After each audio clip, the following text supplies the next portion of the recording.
Venu Motors Dharmavaram. బహుశా electric vehicle కొనాలి అనుకునే వాళ్ళకి ఈ సంస్థ గురించి చాలా వరకు తెలుసు. రోజువారీ ప్రయాణ దూరం ఎక్కువ ఉండేవాళ్ళు తమ పెట్రోల్ భారం తగ్గించుకునేందుకు విద్యుత్ వాహనాల వైపు చూస్తూ ఉంటారు. అలాంటిది ఈ వెహికల్స్కి కూడా 1,50,000, 60,000 పెట్టడం వృధా కదా. సరిగ్గా ఇక్కడే ఈ ఎలక్ట్రిక్ వెహికల్స్ బాగా ఫేమస్ అయ్యాయి.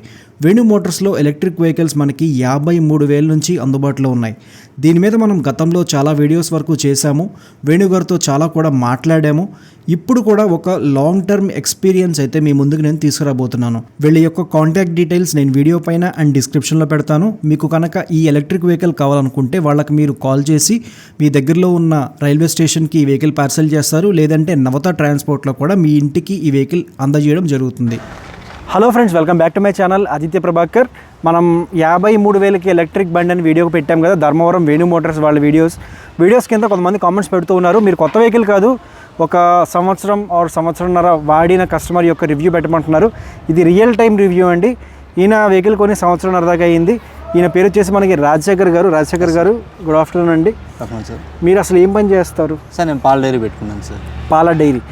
సో మీ పాల డైరీ అంటే డైలీ మీ అసలు ఫస్ట్ ఈ వెహికల్ పైన మీరు ఎంత లోడ్ వేస్తారు? సార్ మినిమం 150-200 లోడ్ పడుతుంది సార్. 150-200 కేజీస్ లోడ్ వేస్తారు. అంటే మీరు కాకుండానా? నేను కాకుండా అయితే 100 పైన ఉంటుంది సార్. ఓకే. అంటే ఇప్పుడు ఈ సంవత్సరంన్నరలో మీరు ఈ వెహికల్ ఎంత తిప్పారు? అసలు ఫస్ట్ మీరు వేణు మోటార్స్ ఈ వెహికల్ కొన్నందుకు మీరు హ్యాపీగా ఉన్నారు లేదా? చాలా హ్యాపీగా ఉన్నాను సార్. ఎందుకు అలా? సార్ నాకు చాలా అమౌంట్ మీరు సేవ్ అయింది సార్. ఓకే. దాదాపు 1 ఇయర్కే బండి అమౌంట్ నేను తీసేసాను సార్. ఓకే. ఇంకంతా మిగులుతూ వస్తుంది. ఓకే అంతే సార్. సో మీరు ఎంత కొన్నారు వెహికల్? అప్పుడు 55,000 తీసుకున్నాను. అప్పుడు 55 సార్. సో ఇప్పుడు మీకు అసలు రేంజ్ ఎంత వస్తుంది? ఇప్పుడు మీరు తిరుగుతున్నా అన్నారు కదా, మీరు అసలు డైలీ ఎన్ని కిలోమీటర్లు తిరుగుతారు? సార్ నేను డైలీ మినిమం 90 కిలోమీటర్స్ తిరుగుతాను సార్. 90 మరి ఇది రాదుగా? వస్తుంది సార్. ఎలా వస్తుంది? 60 కిలోమీటర్స్ వస్తుంది సార్ బండి అది. మరి మీరు 90 అంటున్నారు. నైట్ అంతా పెడతా సార్ ఛార్జింగ్. నైట్ 8 అవర్స్ పెడతా. నైట్ 9 to మార్నింగ్ 5-6 వరకు పెడతా సార్. ఓకే. నేను మార్నింగ్ 50 కిలోమీటర్స్ తిరిగేస్తాను సార్. ఓకే. మళ్ళీ ఇంటికి వచ్చి మళ్ళీ 9 to ఈవినింగ్ 5 వరకు ఛార్జింగ్ పెడతా సార్.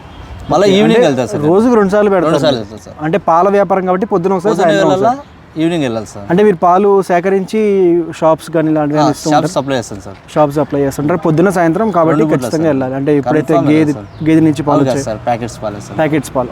ఓకే. అంటే ఇప్పుడు మీరు 2 సార్లు ఛార్జింగ్ పెట్టుకుంటున్నప్పుడు ఈ వెహికల్ ఏమన్నా మీకు ఛార్జింగ్ తగ్గడం కానీ ఛార్జర్ పని చేయకపోవడం కానీ, ఎందుకంటే సంవత్సరం నుంచి మీరు ఒకటే బ్యాటింగ్ వేస్తున్నారు కదా, దీనికి మీకు ఏమైనా ప్రాబ్లం అనిపించింది? సార్ ఛార్జింగ్ పరంగా ఏం ప్రాబ్లం రాలేదు. అంటే ఛార్జర్ పాడైపోవడం? ఛార్జర్ పాడైపోయింది ఏం లేదు సార్. ఏదైనా ప్రాబ్లం ఉన్నా ఇక్కడ రావచ్చు. దానికని నాకు ఆల్మోస్ట్ అంటే ప్రాబ్లం వచ్చింది అప్పటికైనా? సార్ ఒక 6 months బ్యాక్ వచ్చింది సార్ ప్రాబ్లం. అంతే. Charger problem. నేను విత్ బండిలోనే ఛార్జర్ పెట్టుకొని పోతా సార్ లాంగ్ రూట్కి వెళ్తే. ఓకే. ఎక్కడైనా మిస్టేక్ నైట్ టైం కొంచెం ఛార్జింగ్ తక్కువైనప్పుడు ఎక్కడైనా పెట్టుకోవడానికి వెళ్తా సార్. నేను వెళ్ళేదంటే రఫ్ రూట్ సార్, గతుకు లేకుండా. అదే కొంచెం రోడ్స్ అనేవి బాగాలేదు సార్, చాలా రఫ్గా ఉంటాయి, గుంతలు ఉంటాయి సార్. ఓకే. అట్లాంటి చోట ఎగరడంలో అట్లా ఛార్జర్ సెన్సర్స్ పోవడం అలా ఒకసారి జరిగింది. అంటే అప్పుడు వారంటీలో ఉందా బండి? వారంటీలో ఉంది సార్. ఛార్జర్ని ఏం చేశారు మళ్ళీ? అప్పుడు ఛార్జర్ రీప్లేస్మెంట్ చేస్తారు. చేశారు అంటే మళ్ళీ తర్వాత ప్రాబ్లం ఏమైనా వచ్చింది? మళ్ళీ ఏం రాలేదు సార్. సో మీరు ఈ సంవత్సరంన్నరలో ఎన్ని కిలోమీటర్లు తిరిగారు? 34,000 కిలోమీటర్లు తిరిగాను సార్. 34,000. సో ఇక్కడ 34,000 కిలోమీటర్లు అంటే ఒకటి చెప్తానండి, ఈ బండి మీరు 40,000 కిలోమీటర్లు లెక్కేసుకోవాలి. ఎందుకంటే మనం 10 కిలోమీటర్లు తిరిగితే ఇది దీంట్లో మనకి 8 కిలోమీటర్లు చూపిస్తుంది. కొంచెం మనకు ఆ స్పీడోమీటర్ ప్రాబ్లం అనేది ప్రతి ఎలక్ట్రిక్ వెహికల్ అయితే ఉంటుంది. సో అలాగే మీరు 40,000 దాకా తిరిగినట్లు లెక్క. సంవత్సరంన్నర 40,000 కిలోమీటర్లు తిరిగారంటే ఈ డబ్బులు బాగా సేవ్ అయ్యండి. సో ఒకవేళ ఈ బండి ఆగిపోతే, ఇంకో బండి మొత్తం పాడైపోతే, నేను అప్పటికే చూస్తున్నాను కొంచెం హెవీగానే నడిపారులేండి. ఇదేంటిది? పాలు వేసుకునే ట్రై ఇదిలాగే ఉంటుందా? ఇంకా సార్ ఇట్లా. ఓకే. అంటే మీరు ముందు ఒక క్యాన్ వేస్తారా సార్? ముందు కూడా సంచిలో పెట్టుకుంటాం సార్. ఒక సంచి ఇటు వరకు వస్తుంది సార్. నేను కూర్చుంటే దీని మీద ఇంకో సంచి వస్తుంది. మళ్ళీ ఈ సంచి దీంట్లో ఇక్కడ ట్రైలో ఫుల్గా ఉంటుంది సార్ మొత్తం మీద. అంటే ఎన్ని ప్యాకెట్లు వేస్తారు ఇక్కడ సార్? ఇక్కడ పైనే లీటర్ ప్యాకెట్స్ 40 ఉంటాయి సార్. ఓకే. కింద చిన్న ప్యాకెట్లు ఉంటాయి సార్. ఓకే. అంటే కాల్ పెట్టిన ప్లేస్ కూడా బాగానే ఉంది. ఉంది సార్, పెట్టుకో సార్. ఈ సైడ్ చిన్న ప్యాకెట్లు ఏంటండి? చిన్న ప్యాకెట్లు 400 వరకు పడుతుంది సార్. అబ్బో, 400 పడి మళ్ళీ పైన 1/2 లీటర్స్. చాలా అసలు నిజంగా చెప్పాలంటే చాలా జాగ్రత్తగా కాదు, చాలా రఫ్గానే వాడుతున్నారు సార్. సో చాలా హార్డ్గానే ఉంటుంది సార్ బండి తిరగడం. సార్ లోడ్ ఎంత వేసినా కూడా మెట్టి ఎంతనే ఉండలేండి, ఎక్కేస్తా. సో మీది బ్యాటరీ బాగానే ఉందా? ఈ సంవత్సరంన్నరలో బ్యాటరీ పోవడం కానీ ఏం జరిగిందా? బ్యాటరీస్ అయితే పోయిన లేదు సార్. 8,000 తిరిగింది, మళ్ళీ ఇంకో 20,000 కిలోమీటర్లు తిరిగే దీని మీద. అయినప్పటికీ బాగానే ఉందా? ఓకే, అయినా బాగున్నాయి సార్ బ్యాటరీస్, ఇంకా ఉన్నది. సో అదండి సార్ ఇంకా బ్యాటరీస్కి తిరిగే కెపాసిటీ ఉంది. సో ఎవరైతే ఊళ్ళల్లో ఒక 40-50 కిలోమీటర్లు తిరుగుదాం అనుకుంటున్నారో, బేసిక్గా మనకు ఊళ్ళో స్పీడ్ కూడా 25కి మించి వెళ్ళలేం కాబట్టి మీకు స్పీడ్ కూడా నాకు తెలిసి అంతే వెళ్తుంది. ఇది మన పెద్దవాళ్ళు కానీ, లేకపోతే ఇంట్లో ఒక వెహికల్ కావాలనుకునే వాళ్ళు, లేకపోతే ఒక 40-50 కిలోమీటర్లు తిరిగే వాళ్ళైతే ఖచ్చితంగా ఈ వెహికల్ తీసుకోవచ్చు. ఈ వెహికల్ వచ్చేసి మనకి 53,000 ధర్మవరంలో పడుతుంది. మీ దగ్గరలో ఉన్న డీలర్షిప్స్లో కూడా వెహికల్ తీసుకోవచ్చు. డీలర్షిప్లో ఎవరైనా తీసుకోవాలనుకున్నా కూడా స్క్రీన్ పైన నెంబర్కి అయితే మీరు కాల్ చేయండి. ఎవరికన్నా వెహికల్ కొనుక్కోవాలనుకున్నా కూడా ఆ నెంబర్కి మీరు కాల్ చేయొచ్చు. రెండు రాష్ట్రాల్లో ఎక్కడికైనా, ఆంధ్రప్రదేశ్, తెలంగాణ అండ్ కర్ణాటక, ఈ 3 రాష్ట్రాల్లో ఎక్కడికైనా వీళ్ళు డెలివరీ చేస్తారు, ఇబ్బంది ఏం లేదు. అండ్ ఒకవేళ మీరు డిస్ట్రిబ్యూటర్ అయితే డీలర్ అయితే తీసుకోవాలనుకుంటే మీరు 55,000 అయితే పెట్టాలన్నమాట. 55,000 కంటే వెహికల్కి పైసా కూడా ఎక్కువైతే తీసుకోరు. సార్ దీనికి మీరు బాడీ గార్డ్స్ అవి వేయించలేదా? లేదు సార్. సో బాడీ గార్డ్స్ అవి మీరు వేయించుకుంటే కనుక ఇంకో 4,000 దాకా అయితే పడతాయి అనమాట. స్పేర్ పార్ట్స్ వేయించలేదు సార్, ఏం వేయించలేదు, అదే అనమాట. సో ఇది నడపాలంటే మీకు ఎటువంటి లైసెన్స్ కూడా అక్కర్లేదు, 25 కిలోమీటర్ల లోపే ఉంటుంది కాబట్టి.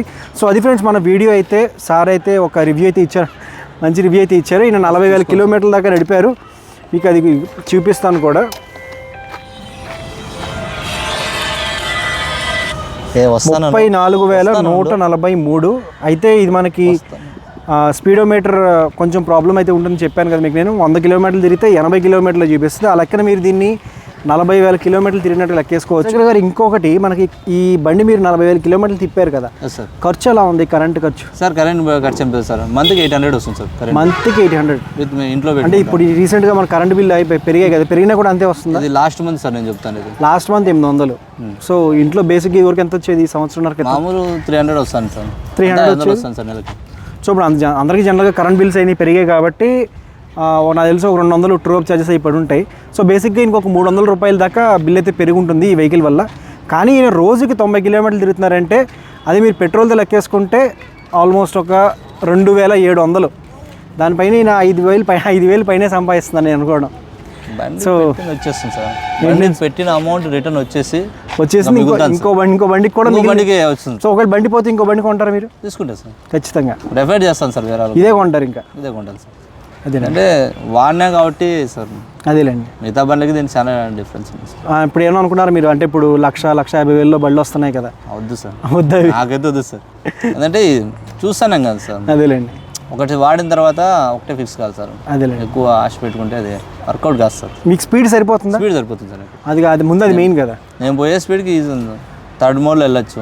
నేను 50 స్పీడ్లో వస్తుంది. రోడ్డు మీద ఆగిపోవడం ఏం లేదు ఇప్పుడు? రోడ్డు మీద ఆగిపోతే ఏం లేదు సార్, ప్రాబ్లం లేదు. So thanks for watching this video. It's Aditya signing off. Thank you, by by.